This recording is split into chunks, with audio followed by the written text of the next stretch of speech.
ఆ టైంలో ఒప్పించలేవు. మరి మనిషికి ఇస్తారేమో చేద్దాం ఆగని నా భార్య అన్న. ఈడికి వచ్చి బతాను బట్టి కొడుకులు వెళ్ళిపోయినందుకు నా బిడ్డ అన్న అల్లుడన్న ఈడ వచ్చి మంచిగా ఉండి కొడుకులు ఒప్పరా అని చెప్పి అది ఆలోచించి నన్ను ఒప్పించి సరేది అని నేను అన్నాక మేము కూడా మా ఆదినేళ్ళందరం మేమందరం కొడుకులు అందరం మా సడ్డకుడు బిడ్డకుడు అందరం అడిగిపోయాం. వాళ్ళ ఇల్లుని చూసినాం. చిన్నగా ఉంది. అంత చిన్నగా ఉన్నప్పుడు మా సాగర్ గారు అనేటోడు వీడియో కాల్ చేసిండు నా బిడ్డ ఇంటికానే ఉంది. చెట్టి కొన్ని ఇది ఈ రూము నీది అత్తది ఈ రూము గీది హాలు గీది కిచెన్ అని పంపి వీడియో కాల్ చేసి అప్పటికి కూడా అబ్బో ఇంత చిన్నగా ఉంది వద్దునకు అని చెప్పాను.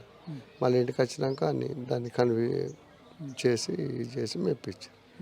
మళ్ళీ వాళ్ళు వచ్చారు చూసుకున్నాం.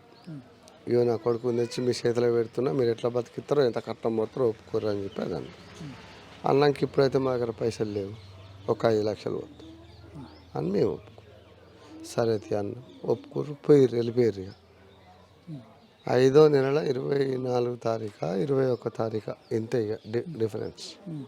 పోయిన సంవత్సరం పెళ్లి టైం అని ఆ పిల్లగాడు 18 తారీఖు 11 తారీఖు మందు తాగాడు. మాకు ఫోన్ వచ్చింది ఇట్లా మందు తాగాడు.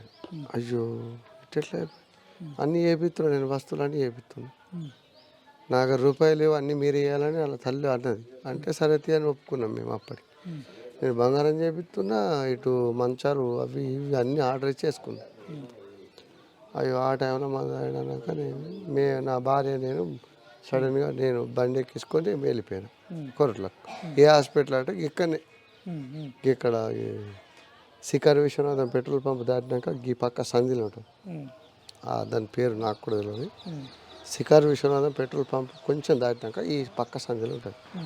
ఆడికి ఉరికినాక వాళ్ళ అన్నదమ్ములు అక్కడే ఉన్నారు. వాళ్ళ అమ్మ అక్కడ వాళ్ళ అమ్మ లోపల ఉంది. అన్నదమ్ములు బయట ఉన్నారు. నేను ఒక్కటే రోజు చూసినా ఇక్కడికి వచ్చినాడు.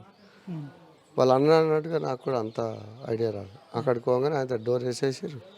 మమ్మల్ని చూసి వెళ్ళగొట్టేసారు మమ్మల్ని రిటర్న్.